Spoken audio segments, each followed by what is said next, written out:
अगर तुम्हें लगता है कि सबसे ज्यादा स्ट्रॉन्गेस्ट हंटर संग जिन वू है, आप गलत भी हो सकते हो, पर आपकी सोच को सही करने के लिए मैं हूं ना यहाँ पर। तो जानना चाहते हो क्यों और कैसे, तो बने रहो वीडियो में। सावधान, आगे स्पॉयलर्स हो सकते हैं, पर मैंने इसमें बस कैरेक्टर्स के बारे में बताया तो वो इतना इशू नहीं करेगा। नंबर 10, चोई जोंग इन। ये कोरिया का one of the 9 S rank Hunter है। भले ही ये स्ट्रॉन्गेस्ट ना हो, पर ये one of the strongest Hunter है। इसका एबिलिटी है फायर मैनिपुलेशन। फायर मैनिपुलेशन आप सोच सकते हैं कितना ज़्यादा स्ट्रॉन्ग एबिलिटी हो सकता है किसी फाइट के अंदर। इसने जेजू आइलैंड पर अपने फायर की हेल्प से काफ़ी ज़्यादा टाइम निकाला था, जिससे हमारा संग जिन वू आ सके वहाँ पर और हमारे बेरू को पेल। अगर ये नहीं करता वहाँ पर ये सब, तो हमारी शायद मोमी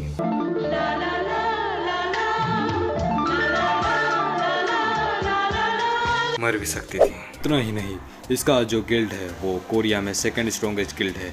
इसके गिल्ड में 2 एस रैंक हंटर हैं, एक ये खुद और दूसरी हमारी मोमी। और इसने इवन संग जिनवू को भी अप्रोच करा था अपने गिल्ड में आने के लिए, वो अलग बात है उसने मना कर दिया था। नंबर 9, चा हा इन। ये भी one of the 9 S rank hunters में से एक है कोरिया के। ये एस रैंक नहीं, एस प्लस रैंक में आती है, जो कि हमारे कोटो ryuji, जो कि जापान का स्ट्रॉन्गेस्ट हंटर है, उसने खुद ये बात क्लेम करी है। इवन ये हंटर्स गिल्ड की जो चोई का गिल्ड है, उसकी वॉइस कैप्टन है। ये अपने गिल्ड मास्टर से भी ज़्यादा स्ट्रॉन्ग है। इसकी पावर का राज है इसके 2 बड़े बड़े हाथ। मास्टर सोर्समैन है ना भाई, हैं? नोटी हो रहा। और ये थर्ड स्ट्रॉन्गेस्ट हंटर है पूरे कोरिया में, गोगन ही एंड संग जिनवू के बाद। इसने तो इवन कानाए टावाटा को भी हरा दिया था, जो कि जापानीज एस रैंक हंटर थी। तू मेरे से प्यार करती है या नहीं करती, ये बता दे तू बस। Number 8, Goto ryuji। He is strongest hunter from the Japan.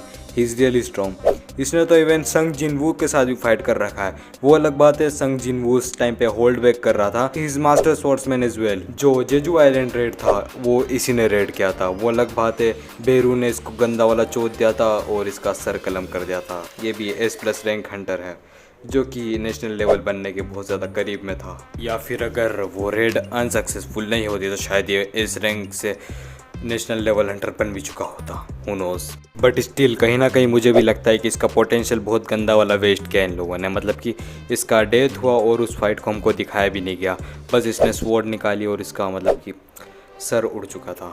Number 7, Yuri Orlov. ये बंदा मुझे शुरू से चूते लगता है। इसकी स्ट्रेंथ का जब पता चलता है जब टोक्यो क्राइसिस इवेंट होता है। During Tokyo crisis event Japan के पास स्ट्रेंथ नहीं थी कि वो एक एस रैंक डंजन को अपने बलबूते पर बंद कर सके, तो उन्होंने इस चूतिए से हेल्प मांगी थी कि ये आकर उस डंजन को बंद कर पाए। ये बंदा स्ट्रॉन्ग तो था, इसने 4 एस रैंक हंटर्स जापान के, जो कि अपने गोटो ryuji के गिल्ड के थे, उनको हरा दिया था बेर मिनिमम स्ट्रेंथ का यूज़ करके।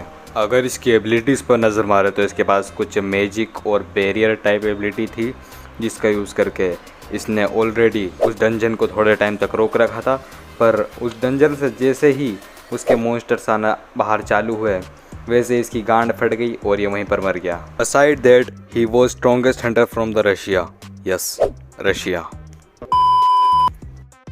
Number 6, Leonard Nierman. तो लेनार्ड जर्मनी का सबसे ज़्यादा स्ट्रॉन्गेस्ट हंटर है। इस बंदे के बारे में ज़्यादा इन्फो नहीं है, पर यह बंदा बीस्ट मोनार्क के अगेंस्ट भी फाइट करने के लिए तैयार था। वही बीस्ट मोनार्क जिसको देख के बेक योन हु टाइगर से भिगी बिल्ली बन चुका था। लेनार्ड वहाँ पर मुझे नहीं लगता ज़्यादा हिट्स ले भी पाता बीस्ट मोनार्क के, बट हमारे थॉमस ने आकर उसकी जान बचाई।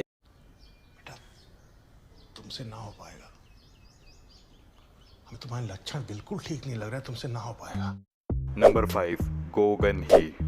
गोगन ही कोरियन हंटर एसोसिएशन का लीडर है। ये अपने प्राइम टाइम में कितना ज़्यादा स्ट्रॉन्ग हो सकता है, आप खुद इस बात को इमेजिन करो कि इसने फर्स्ट मोनार्क के अगेंस्ट फाइट करी है अपने ओल्ड एज में, और उसको शायद ये हिट करता तो उसको शायद डैमेज ही पहुंच सकता था अपनी ओल्ड एज में।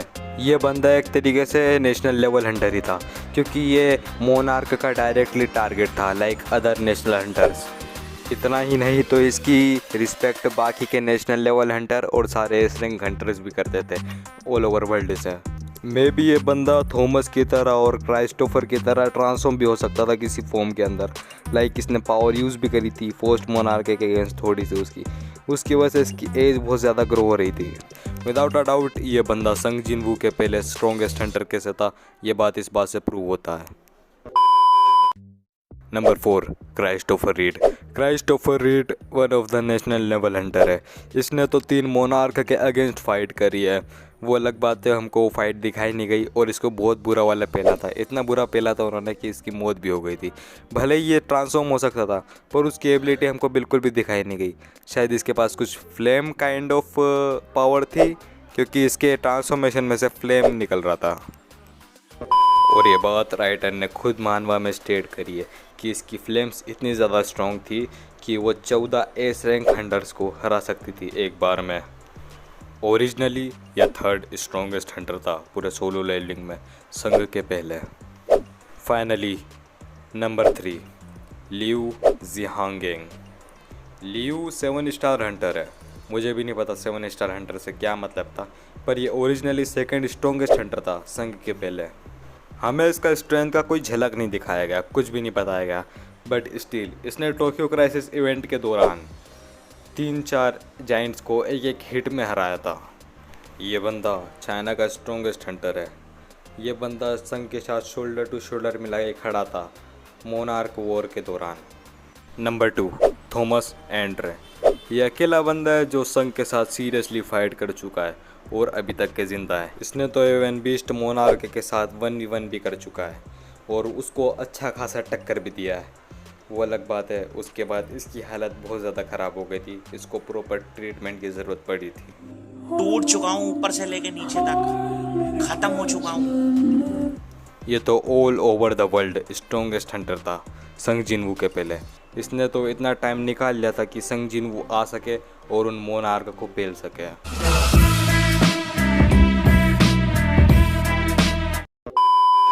इस बंदे ने वर्ल्ड का पहला एस रैंक डंजन भी क्लियर कर चुका है।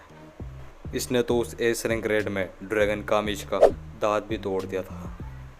और ये बंदा one of the few hunters में से आता है जो कि ट्रांसफॉर्म हो सकते किसी स्पिरिचुअल बॉडी में, और इसका डिफेंस उस स्पिरिचुअल बॉडी में तोड़ना एस रैंक हंटर्स के लिए भी इम्पॉसिबल है। नाउ फाइनली नंबर 1, संग जिन वू। इस बंदे के बारे में सिंपली मैं एक बात कहना चाहूँगा, ही इज़ फकिंग गॉड। मतलब भाई, फादर ऑफ बीस्ट को कुत्ता बना के कौन मारता है? संग Jin Wu. Mother of insect को कुतिया बना के उसकी गोद में कौन सोता है? संग जिन वू। वर्ल्ड के स्ट्रॉन्गेस्ट हंटर को भीगी बिल्ली बना के कौन मारता है? संग जिन वू। संग जिन वू कभी स्कूल नहीं गया क्योंकि स्कूल उसके पास चल के आता था। Jokes aside, Sung Jin Woo is fucking really strong. Like वो खुद को यूनिवर्स का गॉड बन चुका है एक तरीके से। इसके पास अनलिमिटेड स्टेमिना है, इसके पास अनलिमिटेड हीलिंग है। अब क्या चाहिए भाई तुमको, क्या प्रूफ लेने के लिए कि ये स्ट्रॉन्गेस्ट नहीं है? आई डोंट थिंक अगर वर्ल्ड के सारे हंटर्स एक साइड पे आ जाए और एक साइड पे संग जिन वू अकेला आ जाए तो भी वो इसको हरा पाएंगे। इसके पास है ग्रैंड मार्शल विलियन जो कि एक नेशनल लेवल हंटर जितना स्ट्रॉन्ग है, और इसके पास है इग्रिस बेरू जो कि S+ रैंक हंटर जितने स्ट्रॉन्ग हो सकते हैं। मैंने अभी तक इसका Jeju island, Tokyo crisis event, इन सब के बारे में तो बिल्कुल बताया ही नहीं है। जेजू आइलैंड पे जहाँ पर सारे हंटर्स की गांड फट गई थी, सब मरने वाले थे, वहाँ पर अकेला संग जिन वू आया और उस किंग ऑफ एंट की गांड फाड़ दी और उसको अपना शेडो सोल्जर बनाया। अगर हम इसकी बात भी नहीं करें तो इसकी शेडो आर्मी में 10 मिलियन प्लस सोल्जर है, जिसमें हर एक soldier A rank plus rank रखता है। और अगर मेरे को नहीं लगता अगर सारे हंटर्स भी आ जाए और इसकी शेडो आर्मी से लड़े तो शायद शेडो आर्मी और हंटर्स का टाई भी हो सकता है। So yes, that's pretty it about him. मुझे कमेंट करके बताओ कि तुम्हारा फेवरेट हंटर कौन है पूरे सोलो लेवलिंग में। तो यार तुम में से बहुत लोगों को लगेगा कि मैंने संग के पिताजी को ऐड नहीं करा लिस्ट में, पर यार वो हंटर रहा ही नहीं। 10 साल पहले वो मर चुका था और एक तरीके से मर चुका था। अगर तुमको अभी भी उसको लिस्ट में ऐड करना है तो वो 2nd नंबर पर आएगा मेरे हिसाब से। तो अगर मैंने लिस्ट में कहीं पर भी गलती करी है तो do let me know in comments. जब तक के लिए बाय बाय।